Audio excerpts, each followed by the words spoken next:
नमस्कार दोस्तों, मैं हूं संतोष पाठक और आप देख रहे हैं द न्यूज लॉन्चर। इस वक्त हम आपके सामने सबसे बड़ी खबर लेकर आ रहे हैं। खबर संसद से जुड़ी है।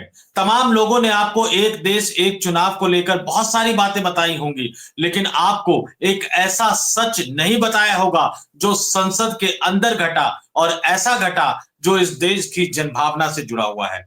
हमारे साथ जुड़ रहे हैं आशीष चित्रांशी जी और वो हमें बताएंगे कि आखिर सदन के अंदर, लोकसभा के अंदर जब ये बिल पेश किया गया, जब इस बिल को एक तरह से जेपीसी में भेजने की बात कही गई, तब ऐसा क्या हुआ जिस पर सिर्फ द न्यूज लॉन्चर और आशीष चित्रांशी जी की नजर पड़ी। वो बताएंगे वो खेला क्या हुआ और जनभावना क्या है। Ashish ji, over to you. क्या हुआ था लोकसभा में जो कोई और नहीं देख पाया, जो आपने देख लिया? संतोष, देखा सबने है। ऐसा कुछ नहीं कि सिर्फ हमने देखा, देखा सबने, लेकिन उसको चर्चा में कोई नहीं लाया। और वो विषय मुझे लगता है इस दौर में इस देश के बहुसंख्यक आबादी, बहुसंख्यक मतलब आप समझ लीजिए कि 60 से 70% आबादी, हम फील्ड में जाते हैं, लोगों से बात करते हैं, उससे वो जुड़े हुए हैं। मैं अपनी बात नहीं कहूंगा, मैं उस बात के लिए कि सबने देखा ये मैं साबित करूंगा कि सबने देखा है। चर्चा किसी ने नहीं की। एक तस्वीर है, मैं गूगल से जो मीडिया रिपोर्ट है उसकी तस्वीर मैं दिखाता हूं। वो जरा तस्वीर आप स्क्रीन पर देखिए, कंट्रोल रूम जरा दिखा दीजिए वो तस्वीर। ये देखिए आप, दैनिक भास्कर हिंदी लिखता है, one nation one election bill के पक्ष में 269 वोट, इलेक्ट्रॉनिक सिस्टम से कराई गई वोटिंग। उसके बाद देखिए आज तक है, आज तक ने लिखा one nation one election bill, Lok Sabha में इलेक्ट्रॉनिक वोटिंग पर सवाल उठे तो शाह बोले पर्ची दे दीजिए। उसके बाद देखिए एबीपी न्यूज है, one nation one election bill, नई संसद में पहली बार इलेक्ट्रॉनिक सिस्टम से बिल पर वोटिंग। उसके बाद देखिए हेड टॉपिक करके पोर्टल कोई है, one nation one election bill पर लोकसभा में पहली बार इलेक्ट्रॉनिक वोटिंग। ये हटा दीजिए, ये हम सिर्फ इसलिए दिखा रहे थे कि सबने देखा। हुआ क्या संसद में, पहले जब one nation one election bill लाया गया तो सबसे पहले विपक्ष ने कहा कि भाई ये बिल लाने पर आप मतदान करो, टेबल करने के पहले। तो टेबल करने के लिए वोटिंग हुई, टेबल करने के लिए वोटिंग हुई, तो पहली बार ये सारी मीडिया रिपोर्ट की इलेक्ट्रॉनिक वोटिंग हुई है वहां पर। इलेक्ट्रॉनिक वोटिंग जो राजीव कुमार की मशीन, इसीलिए हमने लिखा है कि राजीव कुमार की मशीन पकड़ी गई है लोकसभा में। लिखने की वजह है, कोई वैसे नहीं। इलेक्ट्रॉनिक वोटिंग जो इस देश में, पूरे देश में जो प्रणाली है, मशीन अलग हो सकती है, उसके यूनिट अलग हो सकते हैं, लेकिन जो ओवरऑल कॉन्सेप्ट है वो वही इलेक्ट्रॉनिक वोटिंग का है। और उस इलेक्ट्रॉनिक वोटिंग पर आम मतदाता से लेकर के और विपक्ष तक का भरोसा नहीं है। कुछ लोग चुनाव में कामयाबी मिल जाती है तो खामोश हो जाते हैं, लेकिन अब भरोसा नहीं है। अखिलेश यादव जैसे नेता तो यहां तक कहते हैं कि हम इसी मशीन से जीत के आएंगे और इस मशीन को हटाएंगे। उन्होंने लोकसभा में इस बार जो है नई लोकसभा में उन्होंने अपने पहले संबोधन में कहा कि अगर मैं 80 के 80 सीटें जीत जाऊं उत्तर प्रदेश में लोकसभा की, तो भी मैं मशीन पे भरोसा नहीं करूंगा। तो आप सोचिए कि इस मशीन को लेकर के किस हद तक संदेह है। आज की तारीख में सुप्रीम कोर्ट में कई पिटिशंस पड़ी हुई हैं इस मशीन के खिलाफ, और राजीव कुमार के आयोग में हजारों की संख्या में, हजारों, वहां पर दर्जन नहीं है, सैकड़ा नहीं कर रहा हूं, हजारों की संख्या में आपत्तियां पड़ी हुई हैं। उन आपत्तियों पर कोई ठोस जवाब नहीं है। वो पड़ी है तो पड़ी है, आप जाइए वेबसाइट पर पढ़ लीजिए। वेबसाइट पर लिखा होता है कि ये जो है स्टैंड एलोन मशीन है, इसमें कोई छेड़खानी नहीं हो सकती है, बस यही जवाब हो जाता है। लेकिन कोई हुआ क्या गड़बड़ी नहीं हो लोकसभा, सकती। हाँ कोई गड़बड़ी नहीं हो सकती है, किसी तरह से किसी और डिवाइस से वो अटैच नहीं हो सकता, दुनिया भर का जो जो है अपना लिख दिया है। वेबसाइट पर लिखने से थोड़ा ना देश में सरकार बनेगी। लेकिन अब हुआ क्या, देखिए जब इलेक्ट्रॉनिक सिस्टम से वोटिंग हुई लोकसभा में, पहली बार में 369, 369 वोट पड़ते हैं। 369 वोट में जो सत्ताधारी दल है, सत्ताधारी गठबंधन है, उसको 220 वोट मिलते हैं और अपोजिशन को 149। एक बड़ा फासला है, 220 149। इसके बाद अपोजिशन ने आपत्ति दर्ज की, इस इलेक्ट्रॉनिक वोटिंग पर आपत्ति दर्ज की। अब देखिए, जिस इलेक्ट्रॉनिक वोटिंग पर देश भर में आपत्ति होती है और कोई सुनवाई नहीं होती, कोई सुनवाई नहीं है, उस पर संसद के भीतर जब आपत्ति होती है, क्योंकि उससे न बिल रुक रहा था, न बिल गिर रहा था, न सरकार गिर रही थी, तो अमित शाह बहुमत तो आ कहते ही हैं गया था, हाँ, तो ज्यादा अमित शाह सीटें कहते आई हैं गई ठीक थी है। तो उसकी कोई दिक्कत नहीं थी, लेकिन फिर भी हाँ हाँ, तो जो है फिर आप उस पर अमित शाह खुद कहते हैं कि ठीक है भाई, नहीं भरोसा है तो पर्ची इनको दे दिया जाए। फिर दोबारा पर्ची से जो है यहाँ पर पोलिंग होती है, सांसद पर्ची से अपना अपना मत देते हैं। जब पर्ची से मत देते हैं, उस दरमियान कुछ सांसद जो कैंटीन वगैरह में थे वो भी आ जाते हैं पर्ची से मतदान के नाम पर। हो सकता है ये भी बात, ये मेरे मन की बात संदेह है कि हो सकता है भाई इतनी बड़ी संख्या बढ़ी, अगर इतनी बड़ी संख्या बढ़ी है, दो बातें हैं यहाँ पर, दो सवाल। अगर जो पर्ची से जब मतदान हुआ तो 467 वोट पड़े हैं, 467, और जब मशीन से था तो 369, अंतर कितना आता है? 98। एक का 98 सांसद मुझे नहीं लगता है कि वो कैंटीन में या बाहर घूम रहे होंगे, ये मुझे नहीं लगता है। हो सकता है 8, 10, 20 आ जाते हैं। आप तो उस पार्लियामेंट को कवर किए हो, सालों साल, दशक, 1.5 दशक कवर किया है संतोष आपने। ऐसा तो है नहीं कि जब one nation one election Modi ji के सबसे बड़े सपने पर वोटिंग हो रही थी, तो सारे सांसद सत्ता पक्ष और विपक्ष वाले कैंटीन में हो या घूम रहे हो, पता होगा वोटिंग हो रही है। तो 2, 4, 5 ही, ये कई लोगों ने कहा कि बाहर से आ गए होंगे, जुट गए होंगे, 2, 4, 5 ही बाहर से एक्स्ट्रा आए होंगे। इसका मतलब ये है कि मशीन, जैसे बार बार हम मशीनों पे कह रहे हैं कि मशीन, महाराष्ट्र के एक गांव में क्या हुआ था, कुल वोट 324 थे, गिना गया था 650 वोट। यही तो प्रश्न है, यही लोकसभा में हो गया। लोकसभा में जब पर्ची से वोट पड़े तो 467 वोट थे, और जब मशीन से पड़े तो 369 थे, 98 वोट का अंतर। और अगर परसेंटेज में आप चले जाएंगे तो करीब करीब ये आपको दिखेगा कि 20 से 22% वोट बढ़ गए, 20-22%। ये उसी तरह है जैसे राजीव कुमार का आयोग मतदान के बाद पोलिंग परसेंटेज बताएगा 59, और अगले दिन दोपहर तक हो जाएगा 67। वहां भी बढ़ता है ना, 8-8, 9-9, 10-10%, 11-11% बढ़ा है। ये ट्रेंड मैं उससे कंपेयर कर रहा हूं, बस। बाकी तो सच्चाई राजीव कुमार ही बताएंगे या नहीं। सुप्रीम और कोर्ट बिल्कुल बताएगा। आशीष जी, ये मैं इसमें थोड़ा सा ऐड करना चाहूंगा, आपके पास फिर आऊंगा मैं दोबारा। देखिए, आपने जो कहा कि 98 सांसद बढ़ गए, देखिए बिल्कुल सही बात है कि कैंटीन में होंगे या किसी मंत्री के केबिन में होंगे, आसपास होंगे तो 10, 15, 20 आ सकते हैं। 98 सांसदों का बढ़ना और सत्ता पक्ष और विपक्ष दोनों का बढ़ना, मशीन में गड़बड़ी होना, हम ये नहीं कह रहे कि राजीव कुमार साहब की मशीन वहां चली गई, लेकिन इसका मतलब ये साफ है कि मशीन में खेला हो सकता है, मशीन में गड़बड़ी हो सकती है, लेकिन राजीव कुमार जी हट धर कर बैठे हुए हैं कि नहीं, मशीन में कोई गड़बड़ नहीं। और दूसरी सबसे बड़ी बात कि जब अपने पे बात आती है, देखिए देश के लोग, ज्यादातर लोग, राजनीतिक दल ज्यादातर ये मांग कर रहे हैं कि आप मशीन हटा दीजिए और आ जाइए, बैलेट से वोट करवाते हैं। प्रियंका गांधी ने भी सदन के अंदर कह दिया था कि बैलेट से वोट करवाओ तो पता लग जाएगा कितने लोकप्रिय हो, लेकिन उनकी बात नहीं मानी। जब अपने पे आई कि कोई टास्क देके प्रधानमंत्री गए हैं कि यार 272 से ऊपर होना चाहिए, अमित शाह के हाथ के तोते उड़ गए कि नहीं ये तो हम 220 ही पहुंच रहे हैं, 72 तक भी नहीं पहुंच पा रहे हैं, तो अपने पे आई तो तुरंत खड़े होकर कह रहे हैं कि ठीक है पर्ची से करवा दीजिए, हालांकि 272 फिर भी नहीं पहुंच पाए। तो अपने पे आई तो पर्ची, और देश की आम जनता जो कि लोकतंत्र में भगवान है, वो कह रही है कि भैया बैलेट से करा लो, तो नहीं, चूंकि आपको मशीन, आपको समझ में आ रहा है कि कहीं ना कहीं गड़बड़ है, बैलेट से हो गया तो जनता हिला देगी। तो ये है ना कि अपने पे आई तो हमको पर्ची की याद आ गई। नहीं संतोष, इतना ही नहीं, मैं बड़ा मतलब, जो मैं बिना तर्क वाली बात वो भाजपाइयों की तरफ से नहीं करना चाहता। आप देखो 369 अभी, और इसमें एक तो 98 वोट बढ़े, 20-22% के आसपास वोट बढ़ गए, ये इम्पॉसिबल है।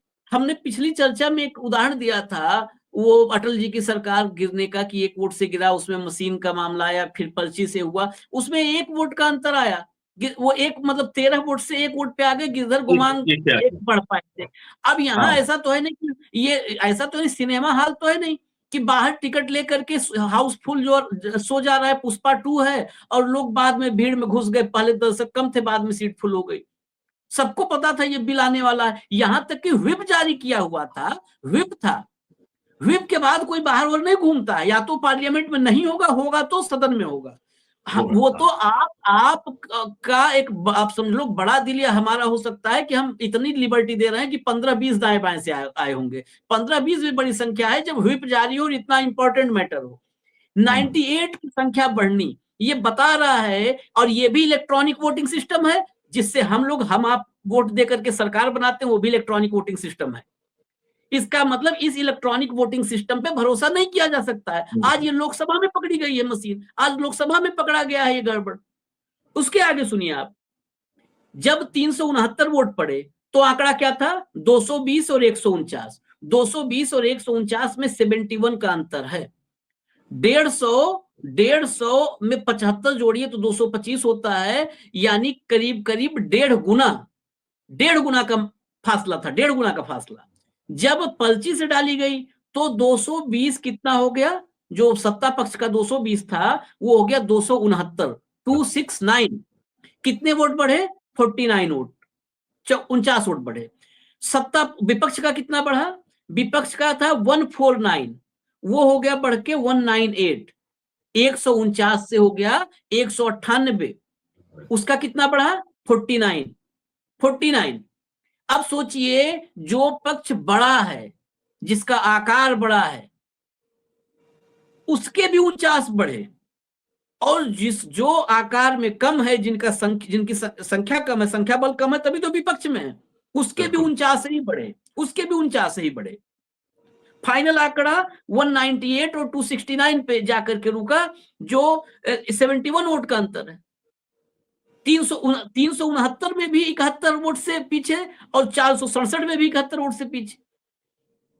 ये अगर मतलब इस बात पर, हालांकि ये बातें वो हैं कि जो चर्चाओं में आती नहीं, नेता भी इसको गंभीरता से नहीं लेते। नहीं तो इस विषय को मुझे लगता है कि लोकसभा में उठाया जाना चाहिए कि भाई, जब इस मशीन पर तुम्हारे जो संसद की मशीन मतलब सोचिए कि सब देखभाल में होगी, सारे जो उच्च अत्याधुनिक होती है, हाई टेक्नोलॉजी वाली होती है, और उसका जो देखभाल और मेंटेनेंस वो सब अच्छे से किया जाता है। लेकिन जैसा कि हमने अटल बिहारी वाजपेयी के दौर का भी जिक्र किया कि ये मशीनें कई बार धोखा दे जाती है, और संसद का जब से ये नया भवन बना है उसमें तो ये कई बार धोखा दे जाती, हो नहीं पाता, कई बार पर्ची से वोटिंग की नौबत आती है। तो जब वहां इस तरह के हालात हो सकते हैं, तो जो ईवीएम, जो मशीन, जो धूल धक्कड़ खा के पता नहीं कहां से, नदियों से होते हुए, इलाकों से होते हुए, रेतीले इलाकों से होते हुए, पहाड़ी इलाकों से होते हुए जो बूथ तक पहुंचती है, जिसपे वोटिंग होती है, उसमें गड़बड़ी क्यों नहीं हो सकती? ये बड़ा सवाल है। सरकार मानती नहीं है,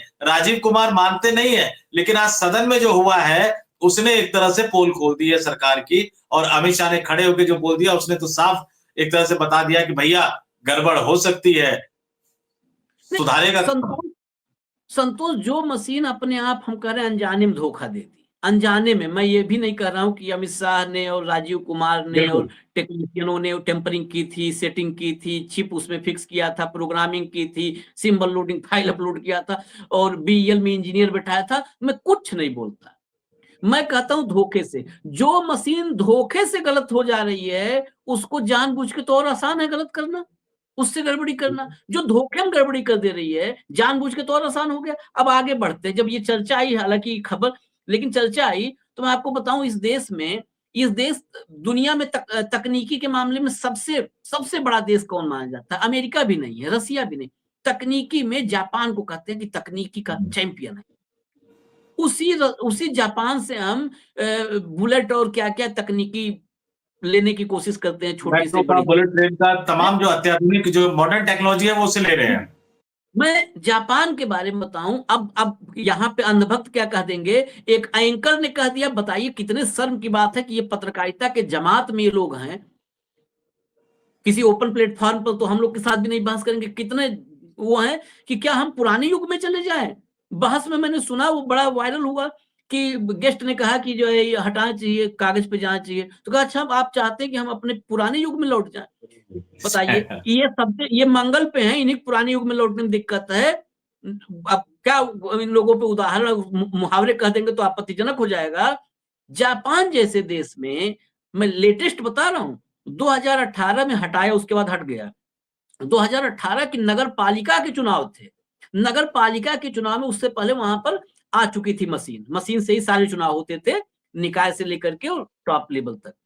नगर पालिका के चुनाव से हटा दिया और उसके बाद नमस्ते कर दिया मशीन को, और बाकायदे कहा, जो वहां पर मेरे पास वो स्टेटमेंट है जो जापान में हटाए जाते समय जापान ने कहा कि ये भरोसेमंद नहीं है, इनसे मतदान जो है ये विश्वसनीयता, कहा कि मशीन की विश्वसनीयता संदेहास्पद है, इसलिए मशीन को हम बैन कर रहे हैं। नीदरलैंड, आयरलैंड, ये सारे देश, जिस बांग्लादेश से इस समय रोज सुबह दोपहर शाम दो हाथ हो रहा है, इस बांग्लादेश ने 2023 में जो आम चुनाव हुए, वहां विपक्ष ने बेसिकली विषय दूसरा हो जाएगा, विषयांतर नहीं होना है, शेख हसीना ने भी पूरी तरह से शिकंजे में कस रखा था बांग्लादेश को, विपक्षी दलों ने चुनाव का बहिष्कार ही कर दिया। लेकिन उन सबके बीच विश्वास बहाली, क्योंकि जब सारा सिस्टम कैप्चर है तो विश्वास बहाली के नाम पर वहां भी मशीन पर अविश्वसनीयता थी, तो बैलेट बॉक्स पे लौट आए थे। जर्मनी का मैं उदाहरण देता हूं। जर्मनी में 2009 में, अगर मैं दुरुस्त हूं मेरी, क्योंकि मैंने कई बार चर्चाओं में इसको किया, इसकी चर्चा, जर्मनी में सिर्फ दो व्यक्तियों को, दो नागरिक, व्यक्ति नहीं कहूंगा नागरिक कहूंगा, क्योंकि उस देश में उन्होंने जाकर के अपने संदेह को उठाया। दो नागरिक वहां के कॉन्स्टिट्यूशनल कोर्ट में गए, 2009 की बात है, कॉन्स्टिट्यूशनल कोर्ट में जर्मनी के, और उन्होंने मशीन पर उनको जो संदेह था, एतराज था, और जो उनको जिस आधार पर डाउट था, अपने उस आधार को वहां पर पेश किया कि हमको इस आधार पर डाउट है। कॉन्स्टिट्यूशनल कोर्ट जर्मनी में सुनवाई हुई और उस कोर्ट ने जर्मनी में मशीन के से चुनाव पर पाबंदी लगा दी।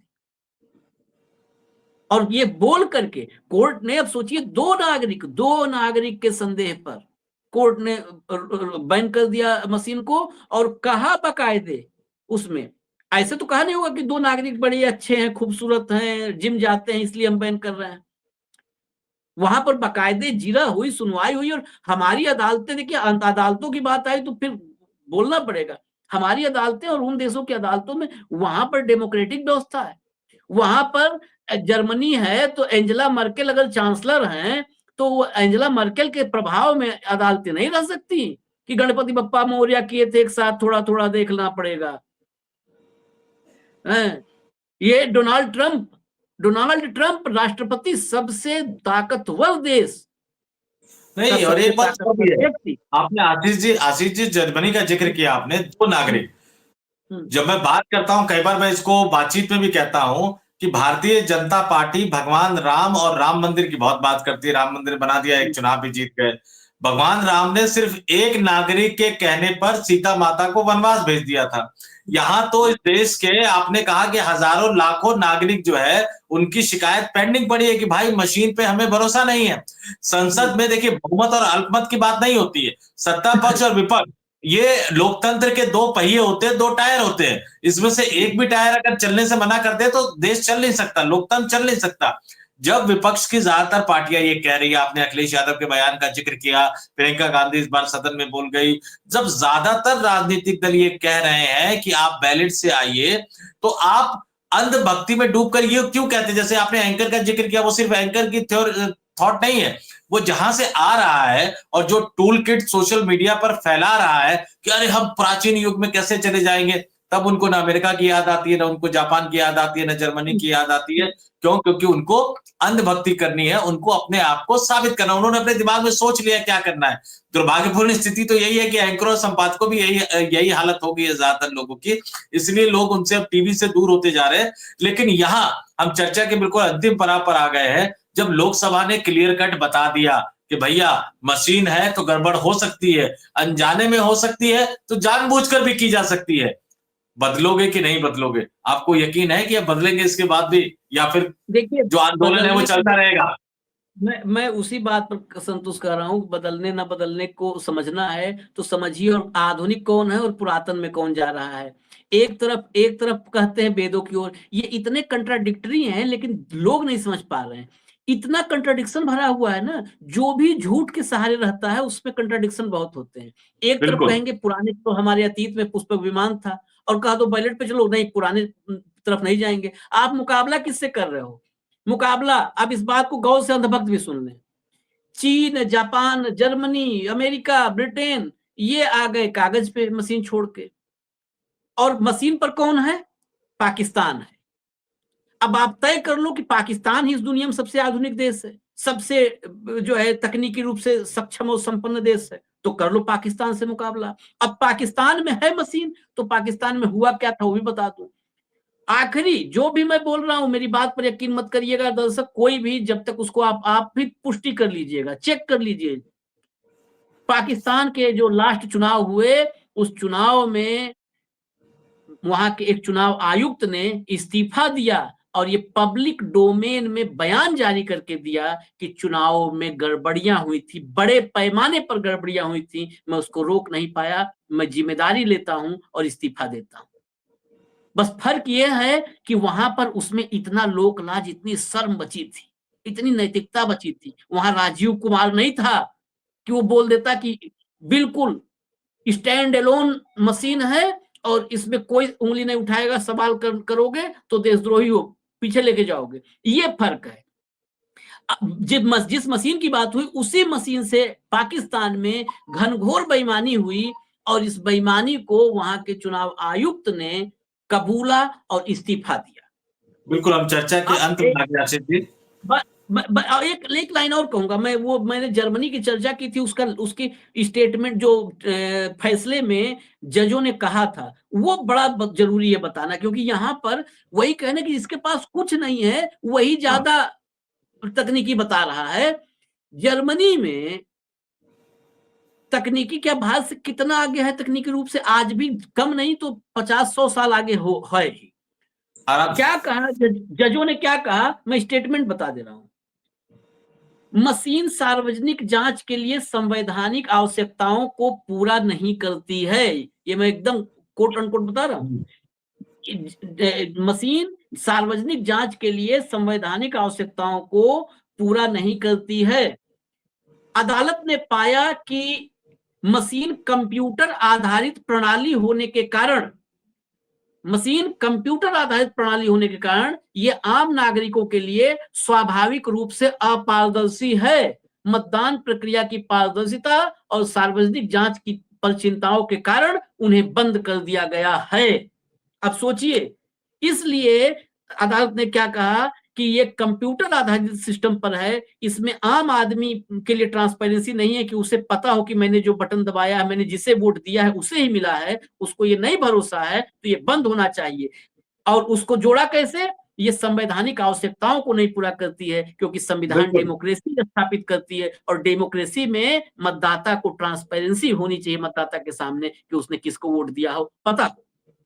तो बिल्कुल, और चर्चा के अंत में अब हम अपने दर्शकों को यह भी जानकारी देना चाहे कि पाकिस्तान का आपने जिक्र किया कि पाकिस्तान में इस्तीफा दिया था अधिकारी ने, भारत में भी एक चुनाव आयुक्त ने इस्तीफा दिया था, लेकिन वो सच बताने की हिम्मत नहीं कर पाए कि उन्होंने इस्तीफा क्यों दिया था, और आज भी ये पहेली है कि उन्होंने इस्तीफा क्यों दिया था।